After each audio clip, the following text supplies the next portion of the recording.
good. My camera is working. I was so worried because I didn't test it ahead of time. How are you guys doing? Man, my hair is crazy messy.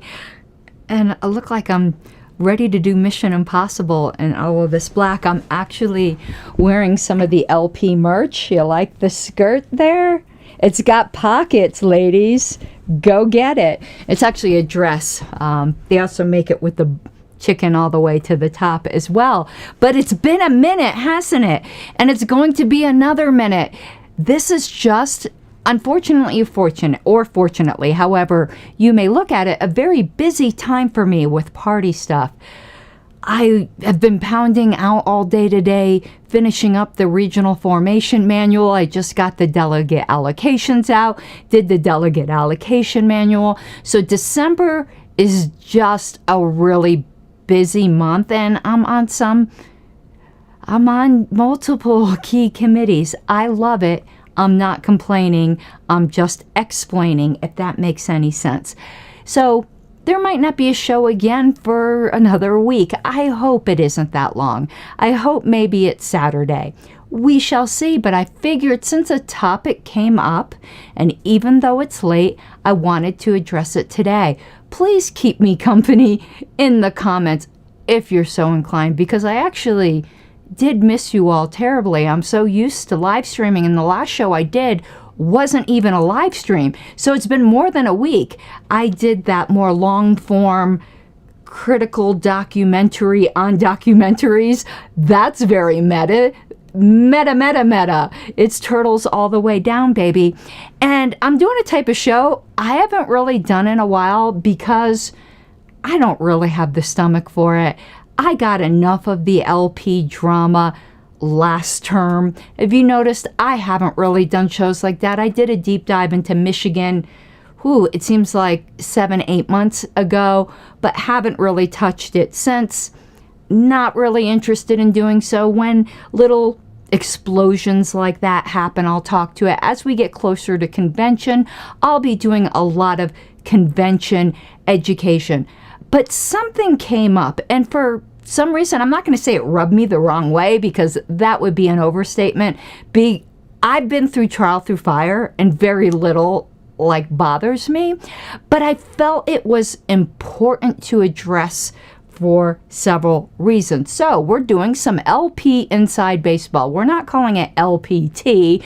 We are calling it LP, or Libertarian Party. For those of you who might be tuning in who don't know my acronyms, we're doing some Inside Baseball. So over the past few meetings, so it seems that some people only caught it at the last meeting, I had made some comments about the potential of the LNC having to take out a short-term loan. Let's get into some history, and I'll explain to you the controversy. Actually, let me explain the controversy first. First of all, with the exception of one person that I'm going to give some praise to, and actually, let's get that right up front.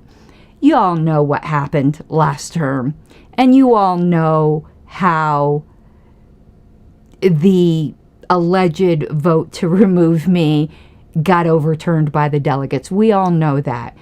I am very grateful to report that at the last LNC meeting, TJ Ferreira took me aside and genuinely apologized for his vote and said he regretted it and said that he probably should have abstained. And I would have been fine with an abstention.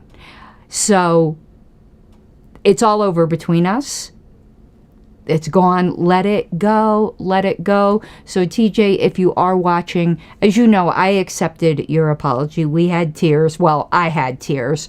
We had a big hug, and that unfortunate chapter in our lives is over. I think you have the right attitude.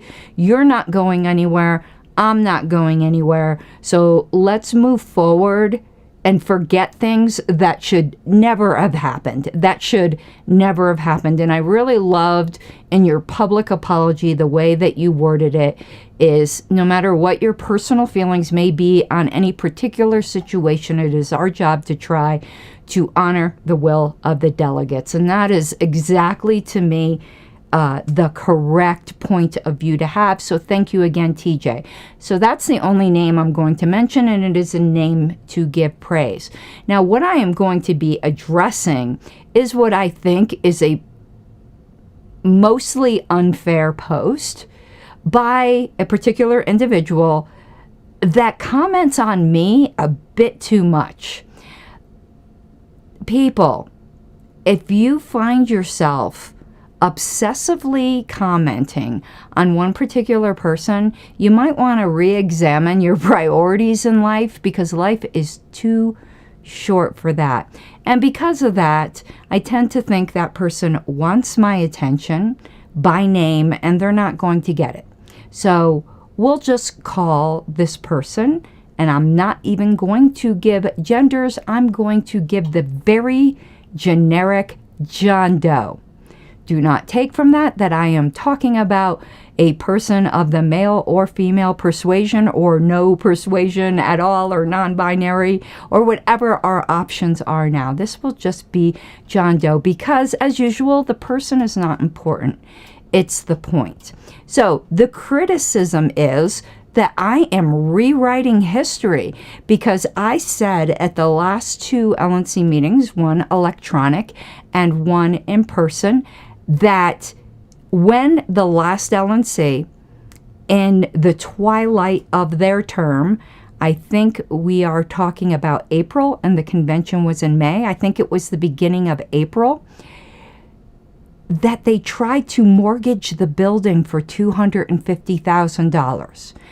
Just let that sink in a second, because that is really important to this discussion, and that was left out of the discussion of my interlocutor. So they attempted to do that. After a lot of outcry from the party, they backed off on that, ended up not mortgaging the building. I think they ended up taking a secured loan on some equipment. It just ended up not being the building. My memory on that time is super fuzzy, because I was recovering from COVID. I was supposed to be at the Kansas convention right around that time. I came down with COVID just in time to have great natural immunity for Reno. Some of you may start to remember this. So what I said at these two LNC meetings is that people weren't really and truly upset about the fact that the LNC was going to take a loan. It was about what they were taking the loan for. And I said off the record in discussions with LNC members and other members, it was also the fact that they were going to mortgage the building. And John Doe got super upset and said I was rewriting history because... Oh, and by the way, Paul, the building is only worth $900,000 or $950,000, and it was paid off. We're going to get into that, by the way. So they said I was rewriting history by claiming that no one was upset about the loan. Well, that's not exactly what I said. I said in isolation, people were not, it was not the loan qua loan that people were upset about. They were upset about the circumstances under which it happened. They were upset about the fact that the building was being used as collateral when we have excellent credit and didn't need to get a secured loan, particularly since it was planned to be paid off potentially within 60 days. So any kind of interest payment on a revolving unsecured line of credit would have been less or equal to the points we were having to pay on a mortgage on the building, and also what it was to be used for.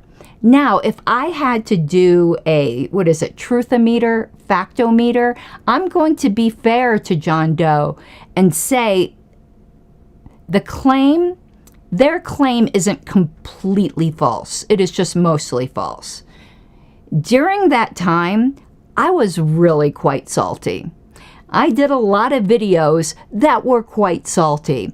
And if I had to comment on the same situations today, it would have probably been toned down by a factor of 100. But I was pretty salty and certainly worded things strongly, more stronger than I would today, and do regret wording things a bit too strongly in some circumstances.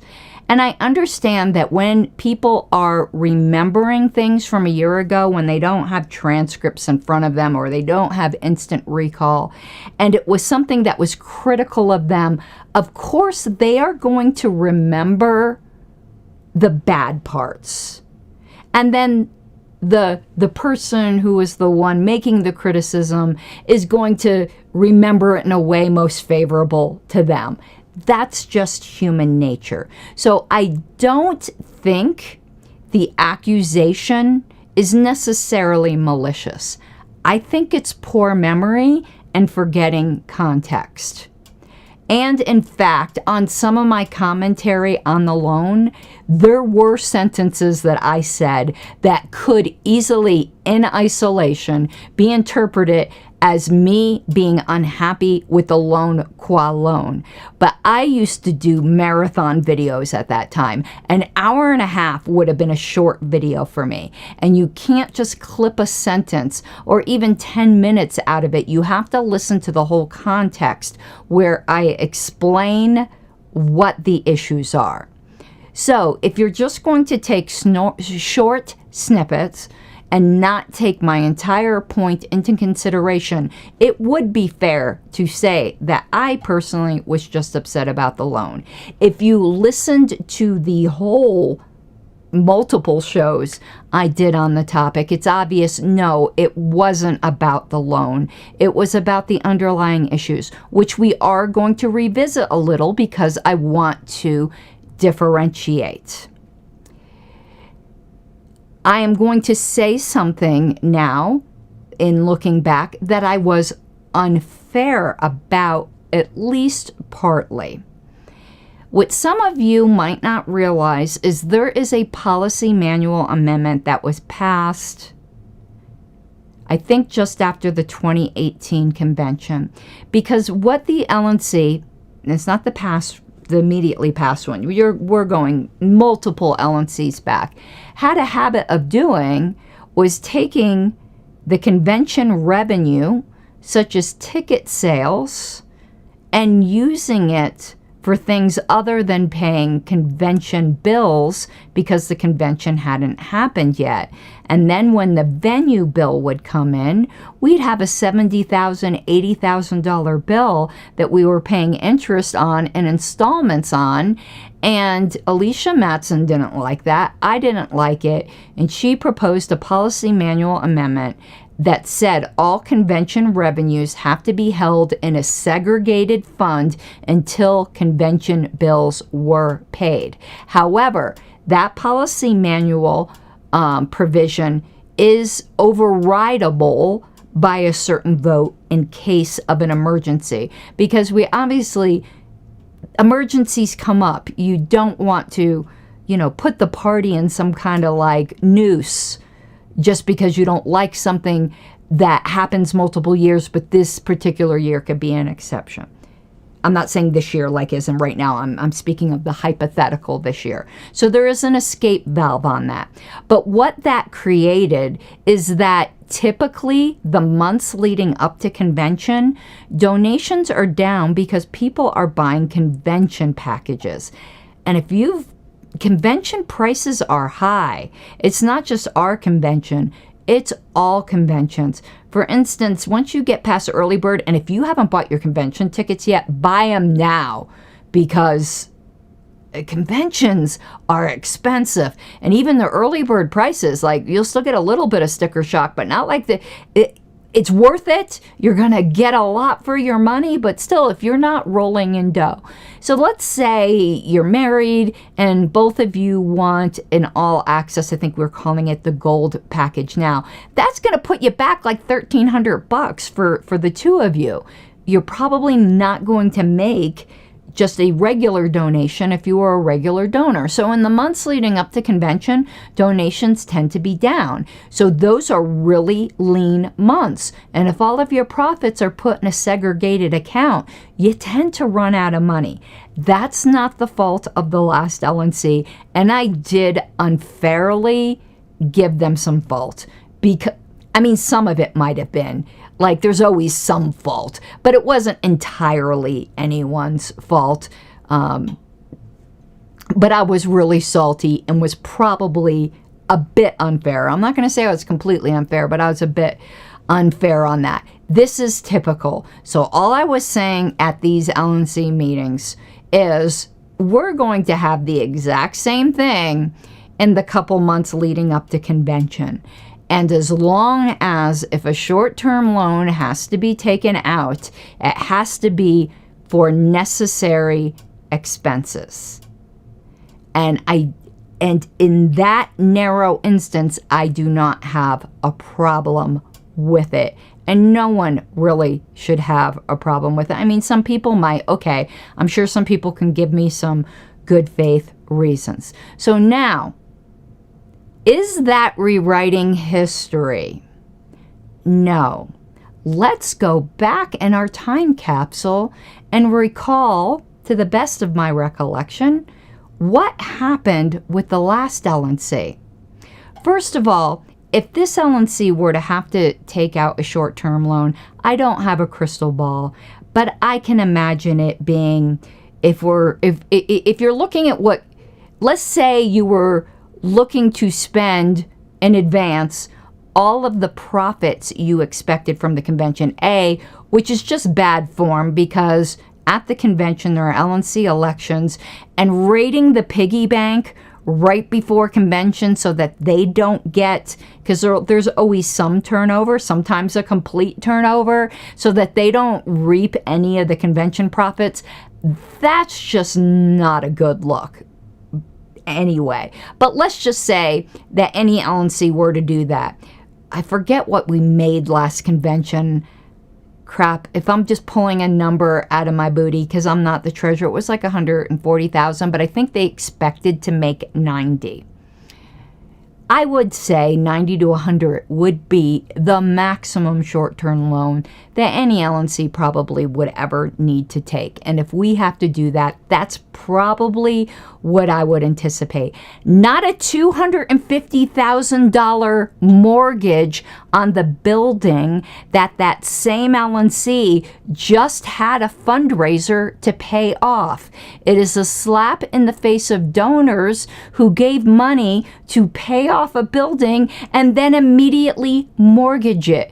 Politics is about emotion just as much as it is about reason. You can sit down with me as a financial person and say that mortgages are the best kind of debt. They're the cheapest kind of debt, at least at that time, because mortgage interest rates aren't what they are now. Blah, blah, blah, blah, blah. The fact is, donors felt betrayed because they just gave money to pay off the building, and then to have it turn around and be mortgaged just doesn't sit right. And anyone with an ounce of sense should know that's not the right move to make. Now it's been several years later. Perhaps it would be appropriate, though that is not my inclination. I doubt I would ever vote for a mortgage on the building. I never say never because I like to hear the arguments. But the arguments were bad at that time. And it was for $250,000. Now, they weren't intending upon spending all that. It was a line of credit, so there would still be some credit open. And in hindsight, I actually do think having an open line of credit is a good thing. In a case of emergency, sometimes you can't wait for the banks to go through all of their motions to approve of line of credit. And I'm not even talking about a mortgage, which takes a little longer. So having an open line of credit with a resolution that it's only touched for certain things is probably a good idea, and I'm probably going to be looking to put something like that in the policy manual. So what was this loan that they wanted for? $50,000 of it was for ballot access. That is an understandable expense. Now, At the time, I was a bit critical of it. I don't think I would be now. Would it have made a difference? Maybe, maybe not, because this was ballot access monies for New York. I'm not going to take a side on this. There are people who are on this current LNC who were on the opposite side on the past LNC, but I can tell you that plenty of people in New York believe that we lost ballot access in New York because of the way the past LNC handled the way it distributed ballot access funds to them. I'm not taking a side in that debate. I'm just telling you there is that debate, and there are people, and I believe Larry Sharpe is one of them, who are absolutely convinced that it is utterly the fault of the past LNC that in order to get ballot access in New York this time would be about $250,000. That's water under the bridge. I don't really like the pointing fingers game. And the only reason I'm bringing it up is because a lot of people seem to like the pointing fingers this game, trying to claim that, oh my God, this LNC might not get 50 state ballot access. You do realize that ballot access is primarily a function of prior terms, mostly the presidential campaign. That doesn't mean if the presidential campaign didn't keep ballot access that it's their fault. We run the best candidates out there. It's not their fault. It's the fault of the rigged system and voter fear. If there were justice in this world, no matter what criticisms you may have, and which you're going to have of any presidential campaign, if there was any justice in this world, Joe Jorgensen would be president. No matter what criticisms you may have, she was worlds and infinitely better than anything else on that slate. So saying that the 2020 presidential campaign lost us some states is not blaming them. She was by far the best candidate on the ballot. It's the sucky state. It is the state that is to blame. But it is not the current LNC who is working with results from the past. The next LNC will be working with results from us. That's just the way it is. And anyone who is telling you anything differently is misleading you, and it's just not being honest. There is only one state that you could almost arguably say that we don't have ballot access in this time due to the fault of the LNC, and I'll argue otherwise. That is New Mexico. But remember, we can do the Spider-Man pointing at each other. I quit. No, you can't quit. I fired you.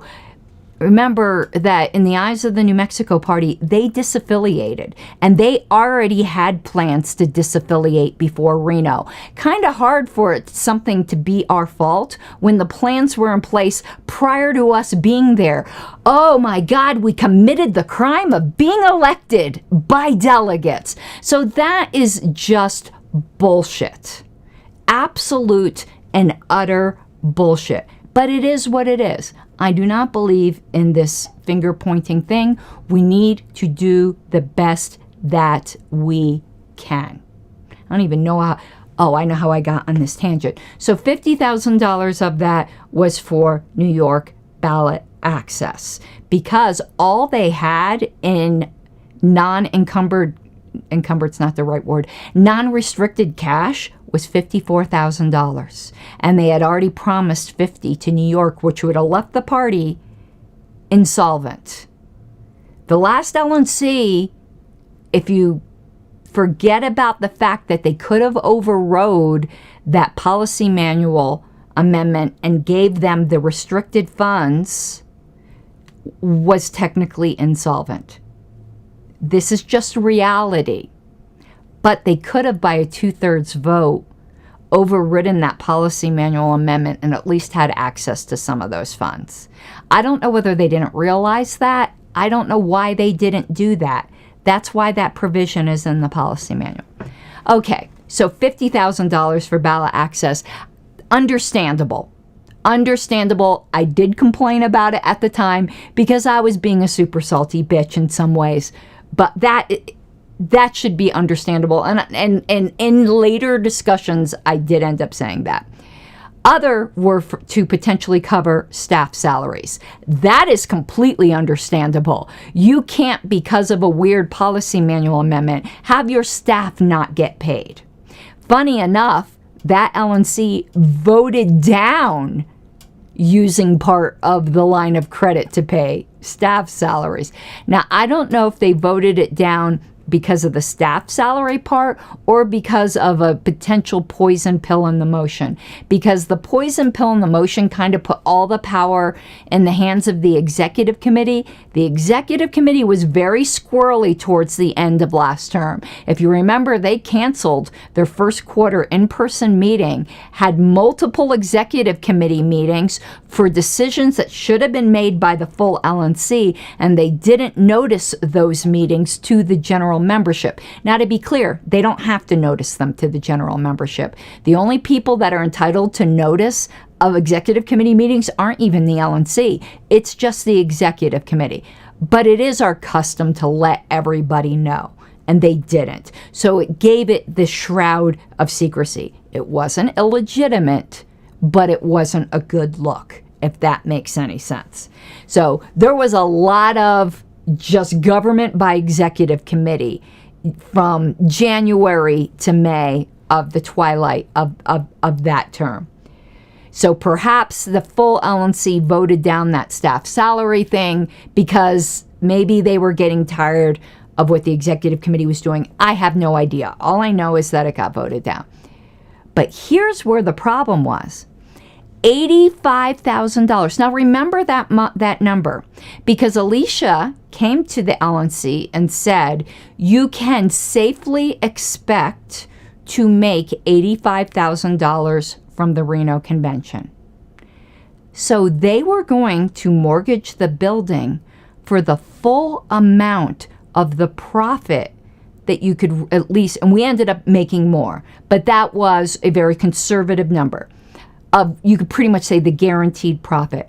They were going to spend all of the guaranteed profit from the 2022 convention to keep it from the next LNC.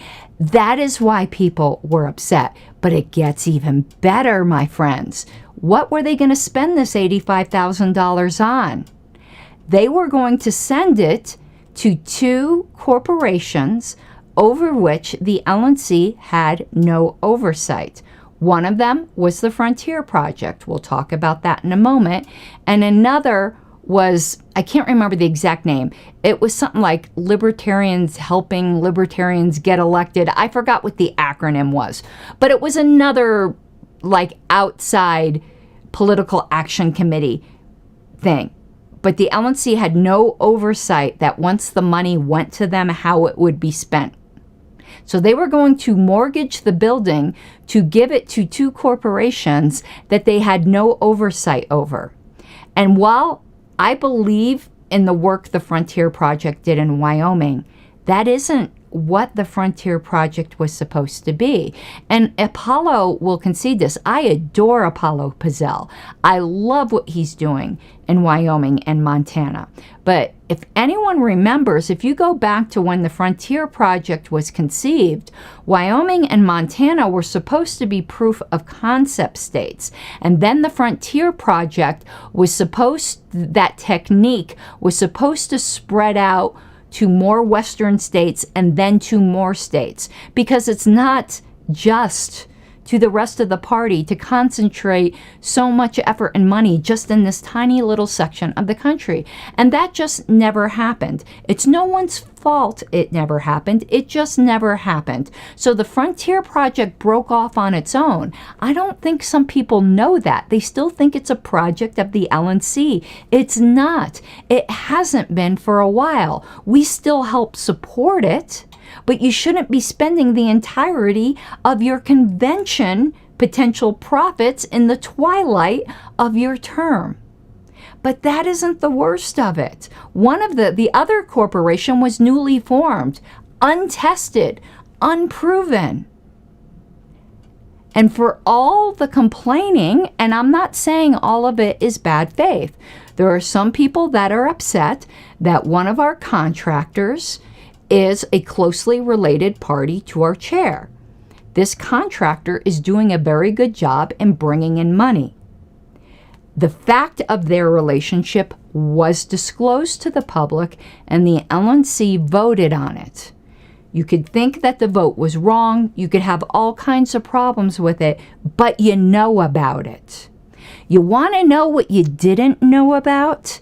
When that $85,000 was going to be given to two corporations over which the LNC had no oversight, that two LNC members were intimately involved in them and arguably stood to gain. That was Chris Lucchini and Laura Epke. I don't remember their exact roles. I believe one of them, or maybe both of them, were on the board of directors, but as a minimum, they were the incorporators, and one of them was incorporated less than 30 days prior to this attempt to grant them that money. You can go look up the corporate paperwork. Now, is that prima facie wrong to do that? No. But you had to disclose it. And no one on the LNC disclosed it. It had to be dug up by party members. That is what people were upset about. No, even if you look at DC nonprofit law, there is nothing inherently wrong with those sorts of transactions with closely related parties or even board members, as long as they are A, fully disclosed, B, voted upon, and C, in the best interest of the corporation. But they weren't disclosed. That is what the problem was, and it was our full convention profits being funneled outside of the party. That is what people were upset about. Now, that could have been a great use of our money. I don't know. I'm not accusing anyone of anything other than failure to disclose. And I'm refuting this narrative that I am somehow rewriting history by this person, by John Doe, acting like this was just all about a loan. No, it wasn't. I hopefully you can see now that there was a whole lot more to it, and it would not be functionally the same if this LNC, let's just say in March, needed to take out a loan to pay a staff salary. That is not the same as saying, how much money do we think we're going to make this convention? Oh, $85,000. Let's take a mortgage out in the building and send that $85,000 to two entities outside of the Libertarian Party. That's a big difference, and that is what people were upset about. And again, it could have been a great decision. I don't know. And there were all kinds of discussions about it, led by the people who didn't disclose their interest, that we didn't get to see. Now, do I have a problem with LNC members talking amongst themselves? No, all boards do that. But when you're starting to deal with things that aren't disclosed at all, there's a problem. And the same people that are so upset about a disclosed close relationship party transaction on this LNC, beep, not a peep out of them, out of what I just talked about. And to answer Justin's questions, I am going from memory. I believe one of them was on one of the boards, but as a minimum, they were the incorporators. They had direct interest in those corporations that should have been disclosed. We disclose when we're the communications director on a state party. That definitely should have been disclosed when money was going to be given to those. Do I think they should have been disclosed a year before when no money was changing hands? No. But they weren't disclosed then. And we could look up the documents to figure out who was on what board or whether they were just incorporators, but they were both Wyoming corporations. So all of this money was going into the Wyoming area. Oh, and there was another problem. Wyoming at that time, nobody could join the Wyoming Party. You still can't. Go look at their website. Tell me how you joined the Wyoming Party. Go look. Go find their bylaws. You won't be able to. You'll find a page that says insert bylaws here, which has now become an inside joke. Insert bylaws here. And there were unnoticed conventions. So there was just a big issue. Again, it could have all been completely and absolutely in the best interest of the party. But for this John Doe to pretend like my comment of in isolation, people didn't have a problem with the loan is just not accurate. I'm not going to accuse this person of dishonesty. They just might not remember all of this. We went through a lot of trauma as a party at that time. And maybe they just don't remember. But I'm being a lot more charitable to them than they were to me, accusing me of lying. Because that's what rewriting history is. If you know you're doing it, it's lying. I've admitted missteps here in this video. I was a bit harsher on some things back then. I explained why, doesn't make it right, does make it try to explain, understandable, because I was pretty salty. I think understandably so, but I could have been fairer. I certainly could have been fairer, and I'm trying to make up for that now, to be more fair. But to pretend like this is an apples to apples comparison is not the case. So what eventually happened? From the outcry from the party, they did not take out the loan, and they took out a line of credit for less. Yes, it got paid off. Some of the money ended up going to the Frontier Project. No money ended up going to that other corporation. But at this point, if you're still struggling to get ballot access in New York, you shouldn't be sending money to any other state. Like if that was the last state you needed to worry about to make sure we didn't have to pay $500,000 or whatever it is this term, maybe it should have gone there. But you want to know what? I'll tell you what I told the Colorado board. The Colorado board doesn't always make decisions I agree with. Every LNC, past ones, future ones, are not always going to make decisions I agree with. As long as I believe you're acting in good faith, you want to know what? You were elected to make those decisions. I was not. That's the attitude I take with the Colorado board. I absolutely believe they are some of the hardest working people I know and that they're all in good faith. If I don't agree with something, I tell them my opinion, and I'll tell you that board listens very respectfully, and then I leave it with, that's my opinion. I trust you all to make decisions that are in the best interest of the party. You were elected to the board. I was not. And that's the way I leave it. So I hope this dispelled that myth. So my factometer is mostly false. Because again, there were some statements that I made that could be interpreted in isolation as me being against the loan in principle.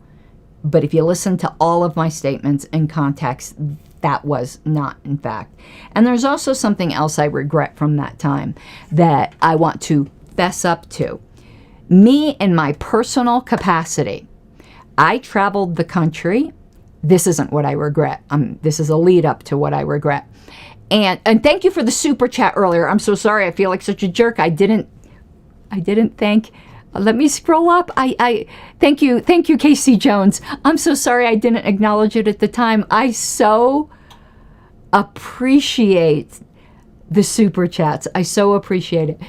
Okay, so during that time of the unfortunate event, I traveled the country. And I still encouraged people to give to the party, but what I did encourage them to do was earmark their donations. I'm like, if you're mad at the LNC, don't stop giving money to the party. You'll only end up hurting the future of the party. And if you want to hurt the future of the party, then just leave. But if you're here for the long haul and you just happen to not agree with this LNC, that's why those postcards that went out, I'm not mad at like what they say. You can have bad opinions. We all have bad opinions of various boards. But trying to torpedo the future of the party, that makes you a baddie. If you did that, you're a baddie. You're not on the side of the angels, because future LNCs are going to pay that price. But what I did encourage people to do was to earmark their funds. So if you believe in ballot access, still donate. Earmark it to ballot access. Yes, I understand money is fungible, but that makes a statement that you want to make without torpedoing the party. And I'll say the same thing to anyone out there listening today. If for some reason you're unhappy, earmark it to ballot access. Because ballot access helps everyone. Do you realize when you tell people to stop donating to the party, you're insuring states like New York and whatever. It's late. I know the states that don't have it. I'm just like, I know New Mexico's another one. Tennessee, we're in litigation on. There's certain ones that have to petition. We're in the middle of a drive in North Dakota or South Dakota. I always get those confused. And there's a registration drive in Maine, whatever. By saying, just stop your donations, you're hurting those states where we can help them more than you're hurting the national party when we're in an election year. So anyway, if you're unhappy, don't just earmark it to ballot access. There's an email I think that went out today where you could earmark it for us to pay petitioners. That's always something to do. But one time I violated that maximum. So I'd say 99.9% of the time that's what I did. But one time I did encourage someone to stop donating, and that someone, it's not really a someone, it's an entity. That was the LPCO. They were giving $95 a month, allegedly to maintain the CRM. By the way, I know there's a whole controversy with the CRM. When Angela is handling that effectively, I don't speak geek. I'm not good at speaking geek. I'm not even going to attempt to speak geek. Colorado was giving $95 a month for priority service, which we weren't getting. Nobody was getting. So I believe I was on the board that time, and I voted to stop those payments. It was out of protest of the actions of a certain staff member. I regret that now, because again, we should have maybe earmarked it to something. That is the one and only time, as far as I can remember, that I ever said stop a donation rather than diverting it into a cause within the party, such as ballot access, that you agree with. That was not the right thing to do. Oh my goodness, I could admit when I change my mind and make mistakes. So that's another thing I wanted to talk about here. So I hope that clears things up. No, I am not setting you guys up to expect us to take a loan. We are going to do everything in our power not to do that. And I can tell you, I would be much more inclined to use the override provision in the policy manual to be able to cover any short funds out of the restricted funds. That's why that was put in there. It was so that we wouldn't be doing things like loans, so that we'd be taking care of our own business, like kind of in-house. Don't know why they didn't do that last term. I don't even know if it was discussed. I don't recall. Maybe it was. So I'm going to leave the stream open for a few moments if there are any questions on this. But I hope when you see, or if you see John Doe's comments, that you realize I have not rewritten any history, and that the two situations are, another point, I'm glad I kept rambling, are completely distinguishable. But John Doe also said that how can she say that when one of the quote-unquote talking points of the takeover was this loan? It was the loan in all the context that I gave you, plus let's pretend it was just the loan. I think we saw by the divided vote between Eric Raudsep and Joshua Smith that despite what people say, the members of the Mises Caucus do not agree on every point. To say that was a talking point, in the loan origination costs, I think were like $3,000, Justin, by the way. But they ended up not doing that. They went a different route. But just because something may have been a talking point of certain members of the Mises Caucus leadership doesn't mean that was the opinion of every single person in the Mises Caucus. I know you might think it's a hive mind, but it doesn't work that way. If it worked that way, the caucus endorsed Eric Rautzep. I think, did they actually endorse him? I know Angela endorsed him. We don't walk lockstep on everything. But I don't even recall that being a talking point. I was an endorsed candidate. I wasn't made to swear fealty to any talking points. That isn't how this works. That isn't how any of this works. This weird imagination that some people have concocted is just so odd to me. So yeah, maybe some members or leaders were upset about the loan on its own, but I don't recall any of that. And that certainly wasn't the reason I was upset. And my friend circle, it was all of these factors. If it was just a loan to cover some ballot access costs and staff, yeah, we probably still would have bitched a little. Why? Because we didn't like that LNC, because it ended up getting voided, but they thought they removed me. We were a bit ass mad. And I expect if we have a legitimate loan this time, it'll be the same thing this time. But there was some really egregious things that went on last time. So, gonna close with not accusing anyone of any wrongdoing. The most I am accusing anyone of is a failure to disclose. It happens. I'm not getting into relitigating the past. I'm just not.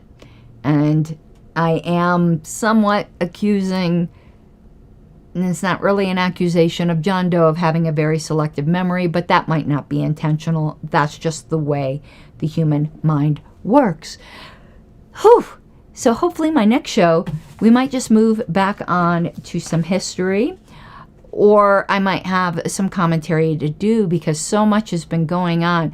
Boy, Bill Riley has been really getting me spun up, so maybe we'll do some critiques of Bill Riley, who is somebody I've never critiqued before on my station. But you know, when you call your segment No Spin News, you better make sure you're no spin, because you want to know what? There is no political commentator who is no spin. I spin, he spins, you spin, we all spin. You spin me right round, baby. Right. What was that group that did that song? Alive or Dead? Is that what they were called? What was that crazy group from that wasteland of time of music, the You Spin Me Right Round? Crap, what was the name of that group? You guys are going to need to tell me. I got to look that up. This is going to drive me crazy. I hated that song. I don't even know why I'm thinking of it now. I hated it so much. You spin me right round. Let's see. Dead or Alive. So I was close. Oh, I can't even believe I remember that. The eye patch and everything. Oh my goodness. Okay.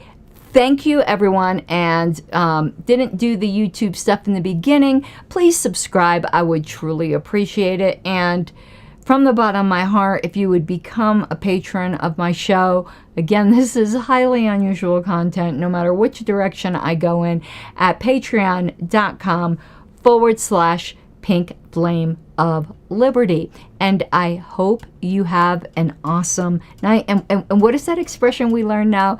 God, I feel like such a provincial American. Viva la Libertad Carajos. Is that how you pronounce it? Well, there you go. Is it Afuela? Is that it? Afuera? Afuela? Somebody was going abuela, which is grandma. All right, you all. I hope you have an awesome night, and I hope I'm going to talk to you sooner rather than later, but it's probably going to be... Oh, and congratulations, Justin. You got appointed, didn't you, to credentials? So congratulations on that. Look forward to working with you at convention again. Have an awesome night.